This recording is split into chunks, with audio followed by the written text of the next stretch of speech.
So I'm just going to start with a really quick explanation of why this video is so strange. Basically, the footage that you're about to see I filmed in December of 2018, so actually over a year ago now. And I encountered this footage again the other day and found it really quite amusing to look back on my initial reactions to The Secret History, which has since become one of my favourite books. So unfortunately, 18-year-old me, who I now very much resent, only filmed her reactions up to like a certain point in the book. I don't know exactly where she got to. So you will be joining future me back at the end of the video so I can sort of wrap things up. So when we get into the old footage there will be quite a lot of spoilers, I think. But so if you haven't read The Secret History yet, don't watch that. But for those of you that haven't, I will just say before we get started, please do read The Secret History. It'll completely fry your brain and it'll make you think so much, and honestly it is such a wild ride. You'll love it.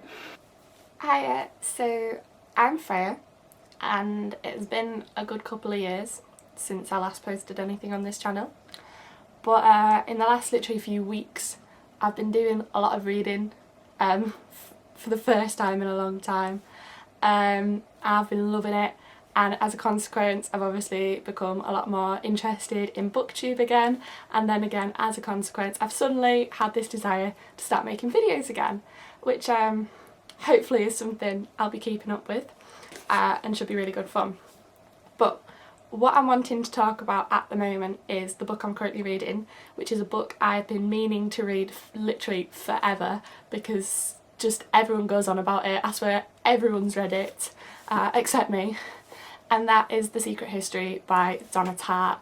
Now this is a really controversial book.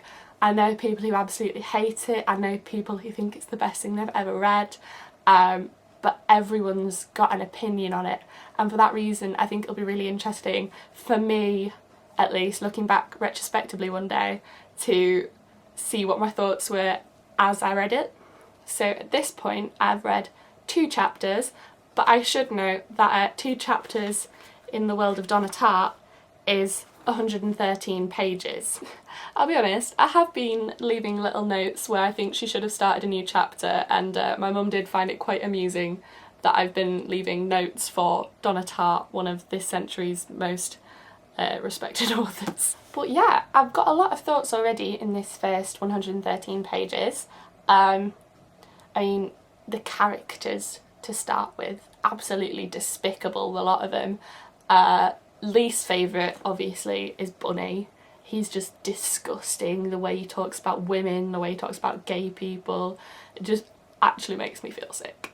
And then Richard, the narrator, I can't stand him. I hate how much he lies, and I hate how much he tries to be someone he's not, and how that's growing. And I think it's really interesting. I noted like a few moments where it's very obvious that he doesn't have his own opinion on things, and he's sort of following the people around him's opinions. I thought that was really interesting considering the whole theme of him now only having one teacher. But there was this line that honestly I just found really amusing. Probably wasn't meant to be amusing. Yeah, so the line is, I read The Great Gatsby. It's one of my favourite books and I had taken it out of the library in hopes that it would cheer me up. Of course it only made me feel worse, since in my own humourless state I failed to see anything except what I constructed as certain tragic similarities between Gatsby and myself. And that's just, I just laughed when I read that line because A, Richard, you are not supposed to like Gatsby, and B, just to me at least reading this, it's so obvious that if Richard is anyone from The Great Gatsby, he's so obviously Nick. Like, no one is Gatsby. One thing though that has struck me when reading The Secret History is I can't quite figure out, right, I know it's a load of pretentious nonsense, I know that. But what I can't quite figure out is whether Donna Tartt is pretentious or whether this is a critique of pretentious characters. I mean, there's bits, like, there's this one bit where Henry, I think, was going on about how Milton should have written Paradise Lost in Latin because, you know, English really limits him. And when I was reading that, that just felt like Donna Tartt just dropping in her own very fancy, intelligent views that I don't completely understand about Milton's Paradise Lost in there, just to show how intelligent she is. It didn't feel like her showing how this character was. And it's something I can't quite decide. And I was discussing this with my mum and she wasn't sure either. So I'll be intrigued to know if I have more of a solid opinion on that as the book goes on. But yeah, that's all for now. Still got quite a lot to go. I'm very intrigued. I'm not sure if I like it yet, I'll be honest. There's part of me that thinks maybe I love it and part of me that thinks maybe I hate it, which I think is a brilliant way to view the book. And whether or not I do end up liking it, I'd say definitely read it, because just for the sake of having an opinion, I think it's one of those. So yeah, thank you.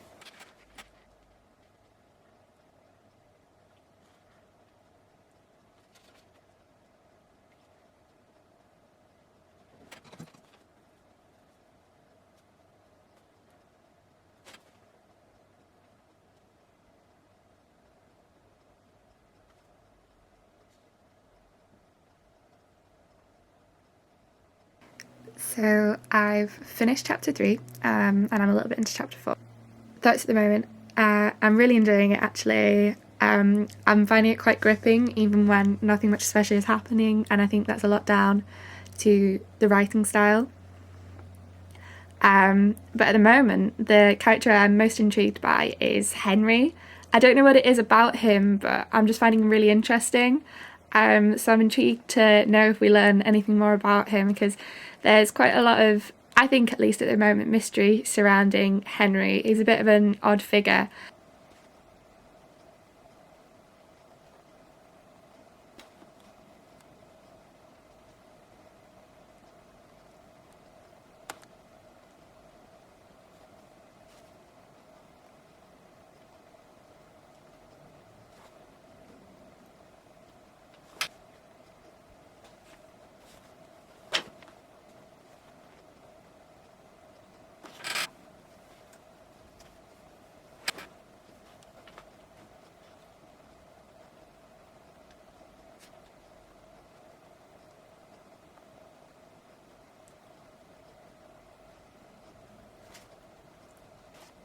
So I have just read chapters 3 and 4 of The Secret History. After chapter 3, not a lot happened in chapter 3, but it was interesting. I was going to be like, oh yeah, I'm finding Henry a really interesting character. I'm excited to learn more about him because I think, you know, I find him quite intriguing because there's a lot of mystery surrounding him. And then, bam, chapter 4, and Henry tells us a little story about a ritual him and his mates did. And honestly, the whole time I was reading this story, like, my mouth was just wide open. I wish I had it on camera. I was just like staring at a page. I couldn't believe what I was reading because it was just so shocking. And I was thinking, because up until this point, Henry has always struck me as one of the more like quiet and sane characters, and just in this moment, like, it was like something came over him, so like fanatic almost. And honestly, it was just crazy. It was crazy. I feel like this is definitely the turning point, and I'll be honest, at this point I'm loving this book. It is so intriguing, and I've spent the entire time reading it just trying to figure things out, because obviously with that prologue I've known something's coming, and I've known exactly what's coming, but then up until this point nothing really has happened. It's just been suspicious things that might mean something, and then a lot of it's come out just now and it's crazy. And yeah, that's my very intellectual and succinct thoughts on The Secret History. See you in a bit. Hey, so future me back again. So as I said at the beginning of the video, The Secret History is now one of my favourite books. It's right up there with Pride and Prejudice and The Handmaid's Tale, which I realised the other day is a really weird top 3, like so different. But so at the moment I am yet to reread The Secret History, but the impact of it has most definitely stuck with me. So The Secret History kind of fucks with your head because the narrator is so incapable of being objective. I found myself starting to understand and even agree with the characters' justification for these horrific things that they were doing, despite being as horrified as I was.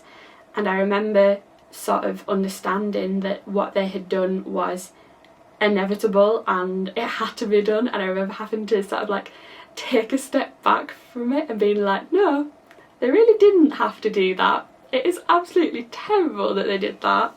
Donna Tartt's use of language is absolutely captivating. The way in which she described the search party for Bunny haunted me. And I think the phrase "a morbid longing for the picturesque at all costs" will stay with me forever. I know it's horrifically pretentious, but I just think it really quite encapsulates exactly what this book and these characters is all about. They are so wrapped up in their own privilege and their desire for what they want, even though it's so ridiculous and unattainable, that they just see everything else as completely disposable, and they end up spiralling and losing themselves within this longing.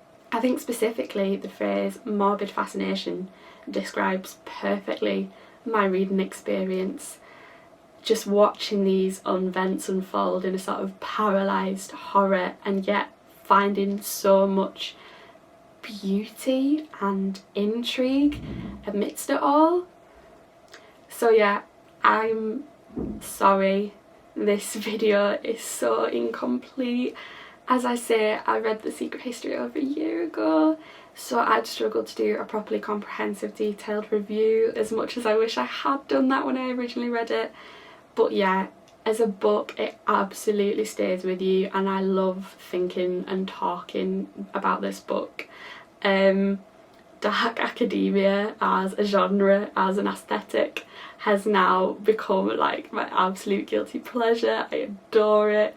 But yeah, thanks for watching, and please let's talk about this book together because there is so much to discuss.